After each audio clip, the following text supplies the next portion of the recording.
Welcome to another inspiring episode of Soul Sessions. Today, we're talking about something many people face but rarely open up about: toxic workplaces. You know, those environments that drain your energy, test your patience, and make you dread Mondays. Yes, we're going there. My guest today knows this all too well. She has lived it, felt it, and found her way through it. So she'll be sharing how she navigated that tough season, how she protected her peace, and came out stronger. So if you've ever had to survive a draining job or work through office drama, this episode is for you. My name is Osarennoma Saba. Most people know me as the Edo Queen. Welcome to Soul Sessions.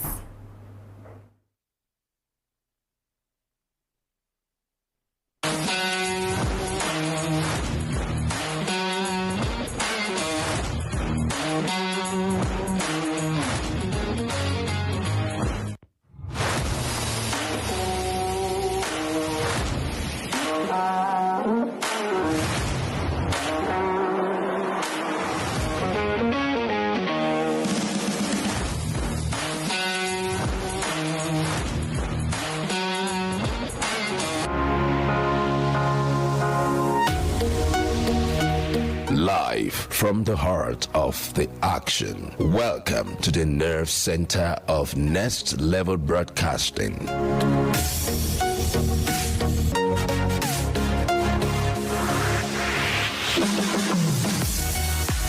This is the OB van, where the studio meets the street. Equipped with cutting-edge cameras, crystal clear audio, real-time switching, and broadcast control, we don't just capture moments, we deliver the experience live. Anywhere, anytime, from stadiums to red carpets, breaking news to buzzing festivals, weddings, birthdays, and all sorts of ceremonies. We bring the world to your screen in real time. It's not just a van, it's a complete mobile production house, a command center, a broadcast beast. This is more than a broadcast. This is the OB van difference. Live, loud, limitless. This is still Soul Sessions here on Dominion Television, and like I said, I have my guest with me, the one and the only Global Grace, Grace Akan Francis. She's a communications expert, a broadcast journalist, and a corporate compare, and of course, most importantly, she's going to be telling us how to navigate toxic workplaces from her personal experience. So welcome to the show, Global Grace. Thank you very much. How are you doing? I'm well. How are you? I'm great, so I'm super excited to have you here. Super excited. It feels different being on this side. Most Right? times I'm on the other side, but I feel so good being on this side. Thank you for having me. Thank you so much. Thank you so much. So, I mean, for people that don't know, I think it was mostly from your series, that you posted online about, your experience with the toxic workplace, that I started to think that, low-key, I think like a lot of people might have actually been in toxic workplaces or have had toxic bosses, and they're not even sure, or they do not even know that that's what it was for them. They do not know how to navigate or how to even excuse themselves from situations like that. So I mean, if you could share just a bit of how that journey was for you. Right. So I'm not going to use timestamps so that investigators do not piece it together, because I'm not doing this to drag anybody or any organization. It's really just to create some sort of awareness. Yes. It started a while, I joined the organization a while back, and from the very first week, I knew something was wrong. And because a friend recommended me, he was in that role before me, but he left just within a month, for the same reasons. I ran back and I said to him, "What's going on here? Now, so that they do for there?" And he said, "Oh, so you see why." Yeah. I'm like, "So why did you bring me here?" And he said, "Oh, I felt because you are maybe cool-headed, you would be able to deal with that kind of a boss." I said, "Okay, let's see. Who doesn't like a challenge?" So we started, and then I started noticing some things. Now, let me tell you that research has it that 80%, beg your pardon, 80% of workers describe their organizations as toxic. 1 in every 9 worker in the US, let's just say the US, are in a toxic workplace. Now, we do not, in Nigeria, we do not have so much of a data culture. Yeah. So we cannot put in real terms what the situation is in Nigeria.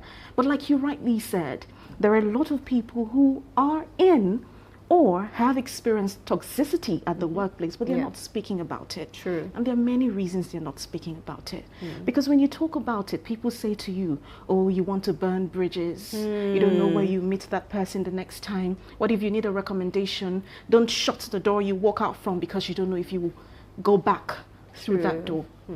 While some of these things may be true, but it's the reason a lot of people are still enduring staying in toxic workplaces. Yeah. Some people do not even know that they're in toxic workplaces. If you dread going to work on Monday, let's say on Sunday evening, at the thought of going to the office, you're palpitating, your chest is literally beating, you're working in a toxic workplace. If you cannot look your boss in the eyes and state your recommendations without feeling like somebody will make you feel like you're not competent enough, that's a toxic workplace. If your boss is controlling and disguising it as micromanagement, that's a toxic workplace. They require updates every second of the day. What are you working on? And you feel drained, you feel burnt out. That's toxic. When your boss downplays your achievement, there's some bosses like that. You've done something, and in your mind, you've done something amazing. Right. And everybody wants to hear that, well done, you did well. Yeah. And that's how a good leader encourages their team. Oh, I saw what you did there, well done. Even though you're paying them, it doesn't mean you should downplay their achievements or the things that they have done for your organization. But when you see a place where the leader is waiting for you to fail, waiting for the team to fail, that is toxic. There is no other way to put it. That's toxicity, because you are using fear instead of trust to deal with your team. This can be like administration. I don't say. In fact, as you were just speaking, I remembered one of my experiences working with, when you were saying when you can't look at your boss in the eye, he's literally your boss is requesting for updates every single second. I had the opportunity to work with, someone like that who literally till now, I won't lie, has scarred me from refraining, from applying to a certain type of job role. That is because so real. When I think about my experience working with this person, I'm like, you know what? I don't want to relive it. That is real. It was awful. And to think that so many other people are experiencing this, they're not talking about it. Yes. And unfortunately, some people might not have the courage to leave the organization because the country is hard. Country is hard. It's paying bills. You know one thing I've learned through this journey. I remember one time this boss calls me into the office. She was going to have like a heart-to-heart conversation with everybody just to know where the team is at. And she said to me that she's not seen any tangible changes in my department because I led the department, so I had my teammates working with me. And I pointed out some key achievements we had made in such a short time. And then I used an analogy. I said to her, because she's a mother, so I used something she could easily relate with. I said, if you have a 6-month-old baby who is just learning to crawl, and the baby crawls this today, and you scream and say, oh, stop that, I don't like the way that makes me feel. Those are the words she uses exactly to, just discard a work that you have put in so much effort into. And then the baby says, okay, mommy doesn't like this. I'll try again tomorrow. Baby tries again tomorrow. And the same thing. No, I don't like this. And the baby's like, but you said I should do it this way the other time. And that happens continuously. Do you know that child will never try to crawl again? True. So what I was trying to say to her was that you're stifling the creativity in your team. Because when we think about the fact that when you bring an idea, it's literally dead on arrival, nobody would think about it. And then when you now see maybe a brother or a sister organization doing that same idea that your team members brought to you, you then start to gaslight them and tell them, oh, but you didn't remind me. You didn't push for it. If you were serious about it, if you knew your job, you would have pushed for it. But when I brought that idea to you, it was dead on arrival. You didn't see the potential. Another thing that I've come to realize in when I started talking about this toxicity in the workplace is a lot of people think that it's a particular gender. Now, I'm not going to lie that I do have PTSD from working with a woman, even though I have had the privilege to work with a woman great women. Great women, True. not one, not two, about 3 great women who were the epitome of leadership. But you see, this one experience scarred me so much. But then I realized that toxicity is not about chromosomes. It's a personality thing. Yeah. It's not gender specific. A man can be toxic, a woman can be toxic. So it's not a particular gender. We need to face the real issue, which is that this person lacks basic leadership skills, basic communication skills. This person knows next to nothing about leadership. What do they need? Leadership training, therapy, or maybe even deliverance. I mean, you can't put that aside. You can't rule it out. You can rule it out. Because some of them may just need it. But now for people who, say, for example, they found themselves in this toxic workplace, how do they navigate it? So say maybe from your experience, before you eventually maybe decided to take like a big step to like leave, how were you still in this situation protecting your peace even whilst you were there? Because I know it can be frustrating when you're working towards a goal and then somebody who ordinarily should be supporting you is the one, just like downplaying all your efforts. So it can be frustrating. So how did you maintain your sanity even in that space? So first off, I already had a very healthy self-esteem. So I would say that really helped. So when I got into the organization and I saw how things were, the first thing I did was to keep my calm. I didn't let anything get to me per se. I didn't stutter when I had to make recommendations. As long as I knew that this is what will work, I will make my recommendations respectfully but assertively. I didn't stutter. But one thing that was my superpower was that I could keep my calm, even in the storm. So you see situations where we're in a meeting and this person is, raving and raging and all of that, and I'm just sitting very quietly and looking at you very peacefully. Because I had made peace with myself that this is not a me problem. It's a them problem. True. They should fix themselves, not me. So every day I'm telling myself, you're worth it. You know your onions. You know your worth. Let me even tell you, for me, who has a very healthy self-esteem, at one point in that job, I sent a text to the person who recommended me and I said to him, Abi, I don't know it's not they do. I literally typed it in broken English. I be the second class upper where they give me for UI, they just dash me. He called me immediately. He knew that I was getting there. My mental health was getting there. It was negatively impacted. He called me and said, Gracie, no, don't do that. If you know that it has gotten to this point, please resign. I give you my blessings. Please resign immediately. He talked me out of it and then I regained my confidence. Now imagine somebody who has not even gotten to that level. What they would do to themselves, what they would say to themselves. True. And because I set healthy boundaries, you cannot call me and be screaming on my head. We don't do that here. If you cannot have a conversation like an adult and not a 2-year-old throwing tantrums, then you're not ready. When you're calm, we can talk about it. I'll tell you why I noticed this early. Because one time my colleague and I were going back from work together and we had put up a post and she called. I could hear her screaming at the top of her voice to my colleague and telling her everything that we did wrong with that post. And then that one started crying on the road. I was begging her to stop crying. But you see the thing, when she calls me to tell me, she's in her calmest, most respectful voice. I didn't come out to say, oh, don't shout at me. But I think it was just something about my demeanor and the way I carried myself. There's a way you cannot speak to me. You speak to me with respect, and I do the same for you. I think one thing she had a problem with was the fact that I carried myself with grace and honor. Now, the thing is, I gave her her respect. I honored her as my boss while maintaining my honor. And that's where the problem was. Amazing. I love that. I love seeing my own voice congentle now.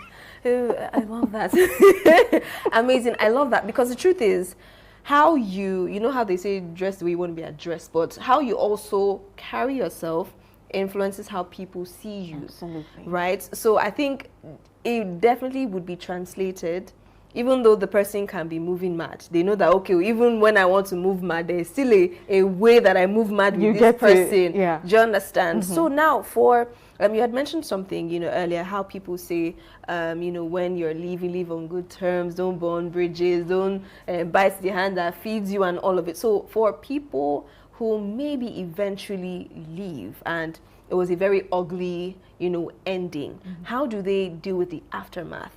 Especially if it is an industry that probably is close-knitted and requires, this person will tell this person, because to be honest, for some people, it could be the end of their career. But they also want to be seen, right? So how do you deal with the aftermath when you've succumbed the first, the hurdle of actually leaving the toxic workplace, but now the way forward? Right.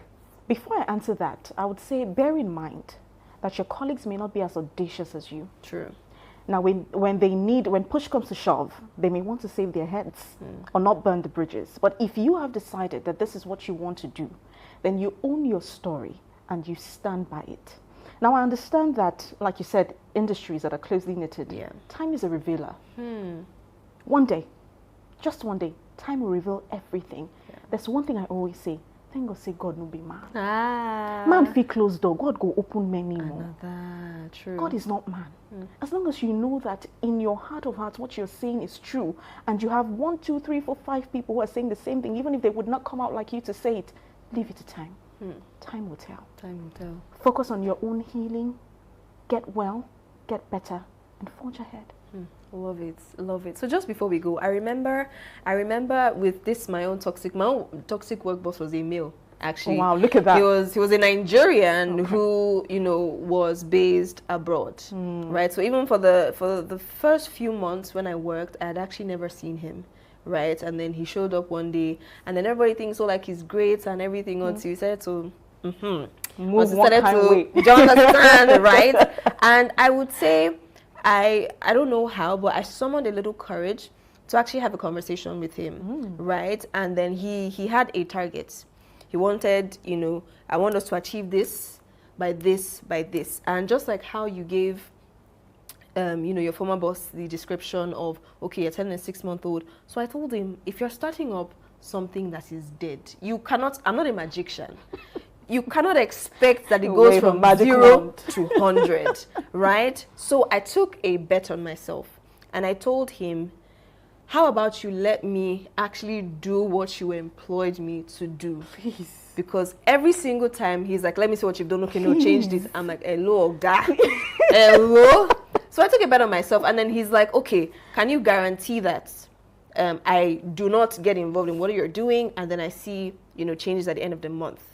That if you don't do it, you're gone. And I'm like, yes, let's do it. Let me breathe. Do you understand? Let me breathe. So I took that bold step. I told him, let me do my thing. At the end of the month, I cannot guarantee going from 0 to 100, but I can bet it will be past 10. Right. That's progress. See, progress. Little progress is progress. Yes. Now, end of the month came. It wasn't the 100, but trust me, even the 10 that I thought it would be were like 50. But because it still wasn't what he wanted, right?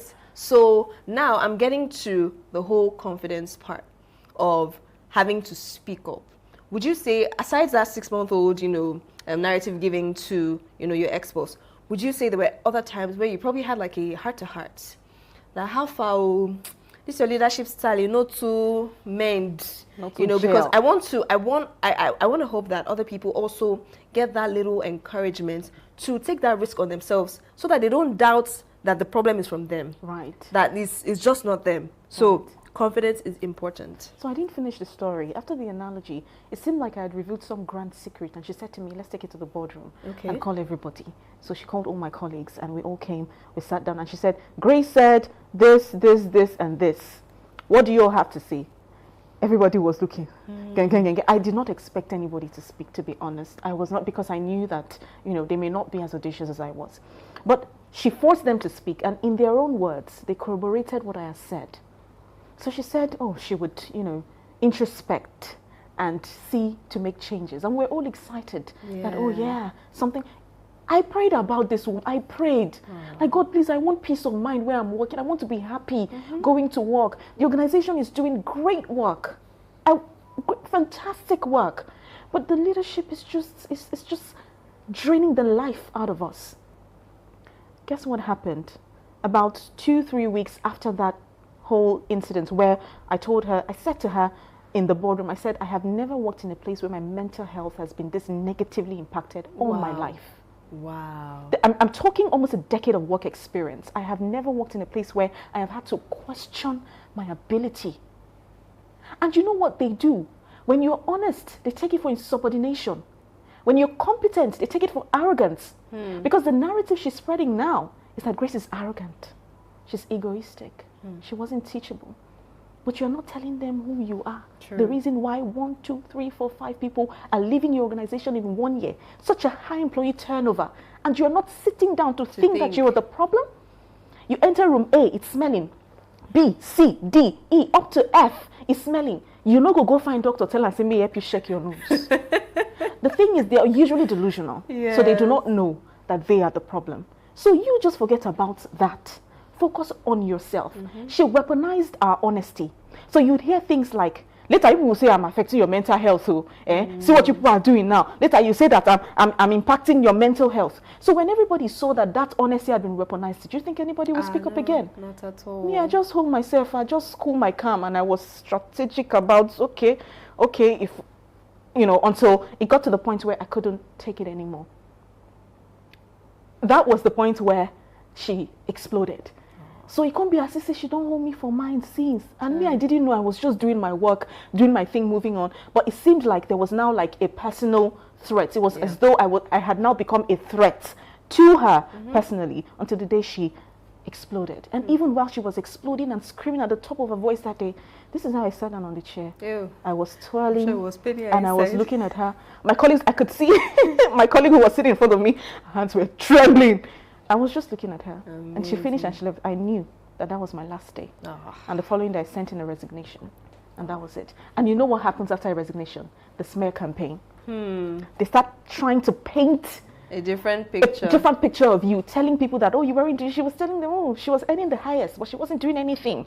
This other person was the one doing everything. Really? That was laughable. But, I mean, so you prepare for that too. Prepare to hear that after you leave a toxic organization. But like I said, time reveals everything. Time will definitely tell. Oh my goodness, such a very heavy and holistic conversation, but I mean, there's so much to learn. There's so much to learn, because I think my heart is going out to the numbers of people who are sitting in this toxicity just because I need bills to be paid, but forgetting that your mental health is also very, very important. But of course, as per usual, we're going to go on a quick break, and when we get back, of course, the Global Grace is going to lead us in a brief activity just so we still remain sane and we protect our peace. Don't go anywhere. We'll be right back.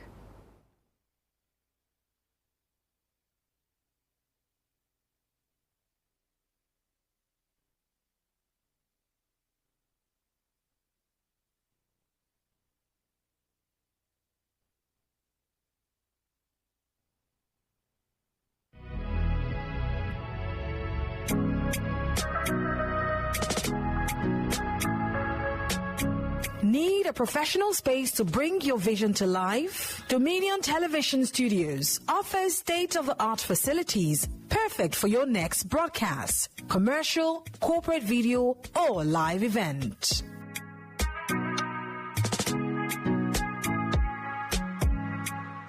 With flexible rental options, cutting-edge equipment, and a supportive team, we provide the perfect environment for high-quality.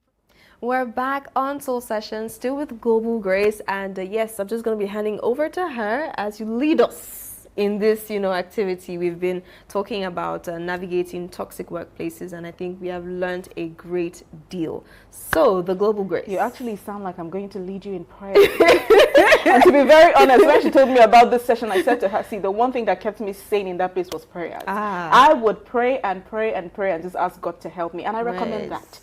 I highly recommend that. We cannot pray here, but I'm telling you, you can pray about that toxic boss, that environment, if it is for God to intervene and change things, or maybe just take you out of there entirely. It works, 100%.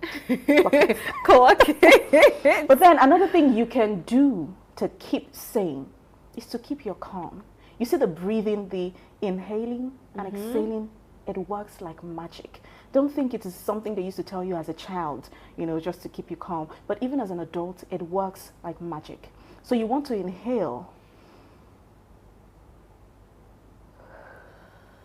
and exhale, especially when you're faced with difficult situations at work. Yeah.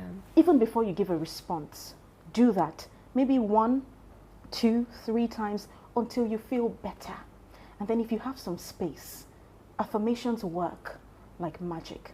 Because if you do not know who you are, people will tell you who you are. True. And if you stay there long enough, you will begin to believe that is who you are.